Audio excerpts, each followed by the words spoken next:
Hello guys, what is up? Welcome to a new video. Sorry I haven't been uploading in like ages. I literally have been so busy. I put a little video that I used with the screen recorder that I got. It turns out it was actually terrible, the screen recorder. And yeah, I'm just on like Black Ops 3 just doing some stupid stuff and just, yeah, standard stuff. But yeah, I hope you guys have been enjoying the series. I've really been enjoying talking about it. I know it's not always the most fun thing to be watching, especially as they are 30 minutes long. But yeah, I'm just going to leave this lobby. So as the title's, well, I'm not even going to put it in the title, but well, all I'm going to say is today's video is about overclocking. Should you do it? Should you not? How do you do it? What do you do? Stuff like that. So anything about overclocking, and then I'm going to be talking about the best budget CPU. If you don't know what that is, it's basically, well, not basically, it is in every computer. If your computer doesn't, well, let's just put it this way. If your computer is working, you will have a CPU in it. Normally it's like an Intel AMD one on the, there'll be like a little sticker on the front. I took my sticker off because it was actually wrong, because it said that it had an Intel Celeron, but I've upgraded that, so yeah, I took that out. So yeah, that's about that. So the budget CPU, well, not really budget, the best one I would recommend will be able to come later, but first things first, overclocking. Should you do it or not? I would not recommend overclocking if you don't know what you're doing. If you know what you're doing and you do it like daily or whatever, I would definitely recommend it. If you know what you're doing, then do it. But if you really don't, I wouldn't even attempt trying it. Like, I've done it maybe once or twice, but you have to have like certain things installed on your computer. And why isn't my site working? But yeah, Lewis just wants me to join a party, so I'm just gonna do that, and then they can listen to live tech talk on when I'm recording it. So yeah, so give me some soap.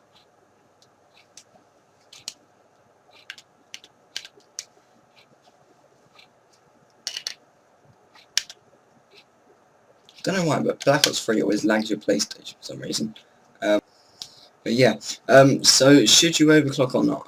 I would not recommend it, just because you can like burn your CPU, and stuff like that. But yeah, that's about that. So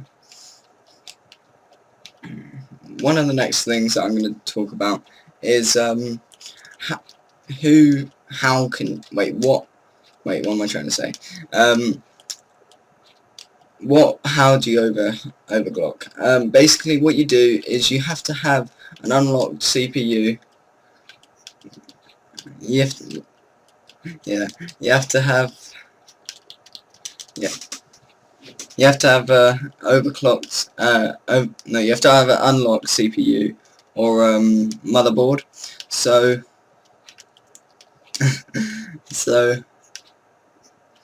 yeah. So you have to have an overclockable CPU or what's it called? Motherboard. If you don't, you're not going to be able to overclock, just because Intel especially don't always like you overclocking their stuff. They want you to go out and buy it just because they're quite money grabbing in that way. But so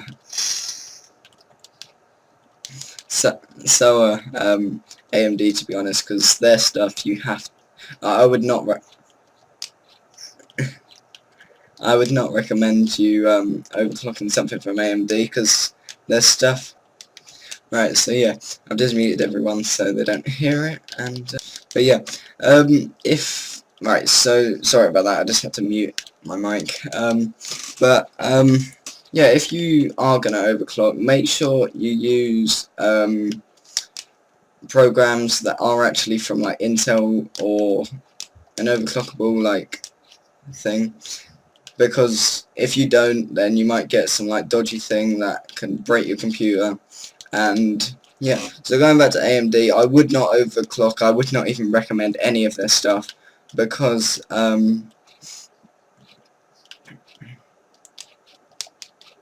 just because of the danger that you can do.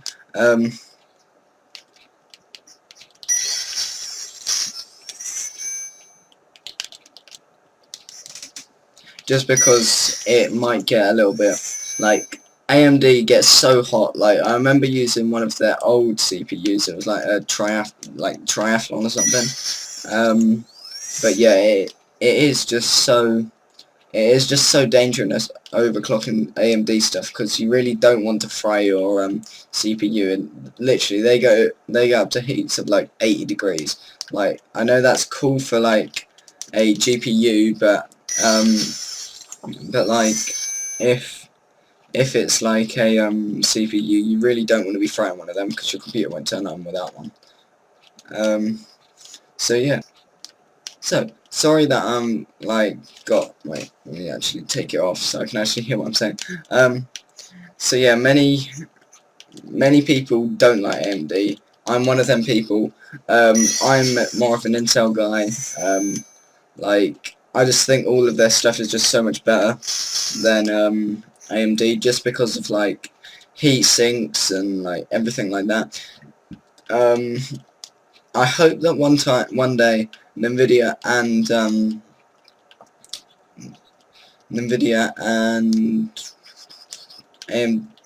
wait, what am I saying? Nvidia and Intel pair up, just because of how, like, their stuff, like AMD do CPUs and GPUs, but if someone like Intel was to pair up with Nvidia, it would just be amazing. Or like PNY, or like Gigabit, just because it would just be so good. Because like with AMD stuff, I know they can pair up with like you get like benefits for, well, not really benefits, but it's sometimes good to have an AMD CPU and an AMD GPU, but not everyone likes AMD like me. As I said, I've only ever had one AMD thing, and that was on an old laptop that I had, and it broke, and I didn't know how to fix it back then, so yeah, I just left that to that, and yeah, that's about that. So, how far are we in? 10 minutes. Yeah, I'm really sorry if this video is a little bit slow. I will redo it if I need to, but I'm sure it'll be alright. Really? What am I saying? Many people, yeah. Intel, if you do watch this video, I doubt if you do, people at Intel, please go and pair up with AMD and Nvidia or someone like that. Not AMD, but you get what I mean.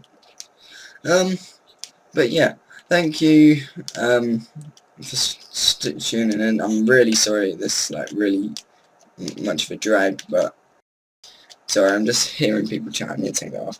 But yeah, if you do have AMD and you're a really big fan of AMD, if you don't know what they are, bearing in mind your computer might have it. If it does, I would definitely recommend you to take it out and go and buy a new CPU. No, I'm joking. Like the highest, like cheaper AMD stuff is alright, but like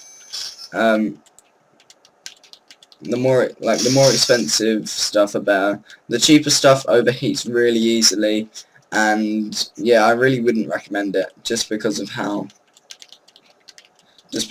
hot it actually does get. And if you're trying to overclock it, like literally you're gonna fry everything in your motherboard. But yeah, that's about that. What else can I talk about? How you actually overclock. Now, you have to download certain, like I said it briefly, but you have to download certain things I can't remember how I did it last time. I know you can go onto your certain thing. Oh, what is it called? I know you can go on to like the startup menu and stuff like that and do it through Windows 7. I know Windows 7 do it. I think Windows 10 and 8 do have it, but it's like hard to get to because, to be honest, they don't really want you overclocking. But at CES 2016, I remember watching it. They did actually have a new CPU from ASUS, which are really good.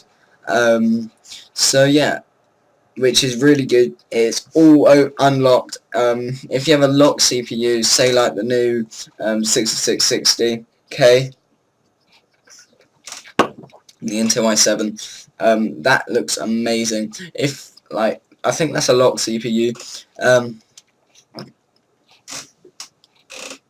Right, I'm gonna save that for a rare one. But yeah, so how do you overclock? You'll say. Like I've just briefly told you, I'm just gonna have a look because I know you can actually get into it. Right, if I just go on settings, if I just put that to the side, put this one to the side.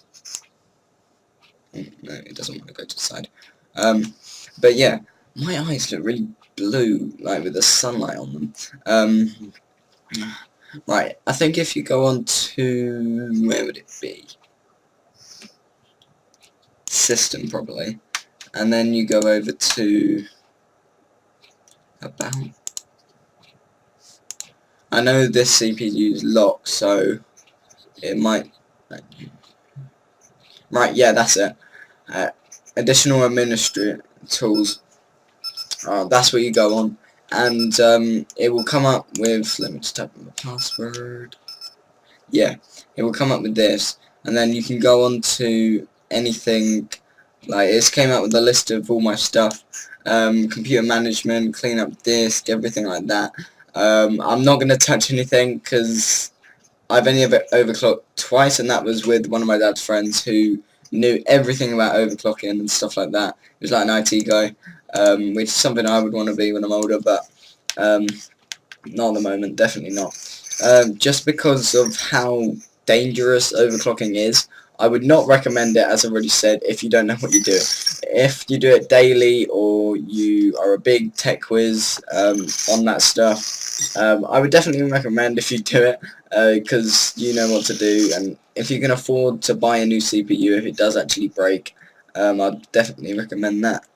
Oh yeah, why would you throw smoke in here so we can't see either? Logic of this game. Well, not in this game, these guys. But yeah, so should you overclock? Yeah, I would say no to that. My final answer is no, you should not overclock unless you know what you're doing. What else is there to talk about? Because I've talked about like how you overclock. Why would you want to overclock maybe? Some people don't like buying a new CPU every time they want to overclock. Like they have a locked CPU, they have an unlocked CPU, and they don't want to go out and have to like buy a new CPU if they want to overclock, like just because they don't know how to. I would not recommend you doing that. Like at CES 2016 they had a locked CPU and like it was, yeah, it was locked. It was a locked Intel i3, which is decent. It's alright for gaming on. Won't give you like they're pretty budget good CPUs, but I have a better one in stock for you to buy if you are into this type of stuff. But yeah, that was all locked and everything, and they normally with Intel i3s they're clocked at about, ooh, I'm gonna say like 2.1, 2.2 gigahertz. Yeah, which is decent but not great.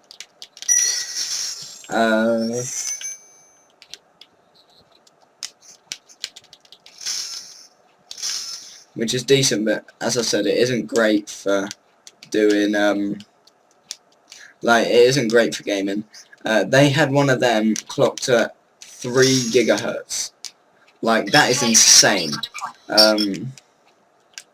Like, if you have that, it's just mad. Like, the Intel i7 is, no, most Intel i5s are 2.6, 2.5 gigahertz, which is what I use. Mine's a lock one, so I don't even want to get into overclocking it, just because I wouldn't be able to. But yeah, yeah, many people do like overclocking. Like, a lot of hardcore gamers, they have like a cheapy CPU, say like a unlocked Intel i5. I know they're not cheap, but it's a lot cheaper than buying an unlocked i7 for sure. But you can sometimes get better things out of overclocking, to be honest. Like, what's better? You could get more gigahertz out of an overclocked one than a non-overclocked, like than one that isn't overclocked. Depending on your price point. If you're buying like an Intel Celeron, I don't even know how you would unlock one of them, but if you are, I would, like, if you have that and it is overclocked and heat isn't a problem with it, then yeah, I'd recommend overclocking that, because you could probably, like, with it actually working, you could probably overclock that to about 2-3 gigahertz maybe. Well, more than 2, but like maybe like 4, but that might be pushing it. Maybe I'm just gonna say about 3.5 gigahertz. I know that is a huge amount, but yeah. We're coming out for 18 minutes. I'm getting a bit stuck for ideas, so I'm gonna stop it at 20 minutes. But yeah, so the CPU I was talking about is a Intel Xenon, Xenon. It's Xeon. I think it's Xenon, because like Xenon lights. On a car, you can get like blue LED lights, which are called Xenon lights. But yeah, I would. Right, so yeah, that is like the best CPU. I regret buying an Intel i5, because I've been looking on eBay and you can pick one up for like £20, literally. Fully working, everything. Like, I was like, isn't that a bit cheap for a CPU? But it turns out it isn't. It's actually really, like, I looked it up and they're clocked at 3 gigahertz, which is amazing for a CPU. At that price point, like, literally, I would expect it to have like 2 gigahertz, if that, just because of how good it is. But yeah, I would definitely recommend that. It's Intel, it's got 6 heat sinks on it, you're not going to be overheating. Yeah, it's got, like, reviews on it are amazing. It is literally like the best budget one. I know that Linus Tech Tips uses it for most of his builds. I know one of his, I think, no, it wouldn't be on that one CPU. 7 gamers, 1 CPU. That would definitely not use that. But yeah, Linus normally use like overclockable Intel i5s and stuff like that, and like, he's just like a big tech YouTuber, and he's using one, and then you can go and pick one up for like £20. It is just mad how cheap they are. Like, literally, I would never expect a CPU to be that cheap. Like, even Intel i3s are like £100 to £200. But then to think that you could buy one that's even better than that, like 10 times better, that's just unbelievable. Like, again, if you are going to overclock, definitely buy a big fan. I forget what it's called. Like, it goes over your CPU, like a CPU fan is what it's called. Definitely buy a big one of them, because if you're just overclocking and you have the standard one that Intel gives you, like, I've got a Corsair one that I bought myself. I think that costs probably, I think my one was like £20. It wasn't too bad. Like, it's a big chunky fan, even though my CPU is only little, it is really good. But yeah, so I would definitely not recommend overclocking unless you know what you're doing. I would definitely recommend that CPU though, and getting a big fan, because if you have a big fan, then obviously heat and everything's going to be fine. I would definitely recommend not using, well, fans will be another tech talk video, but sorry this one's been a little bit long. There is a lot of repetition in this one, but I'm really sorry about that. I'm just listening to like the mic chat and stuff at the beginning. But if you have enjoyed this video, guys, make sure to give it a big thumbs up. Oh yeah, I just put it on my computer. Make sure to give it a big thumbs up, and I'll see you all later. Yeah.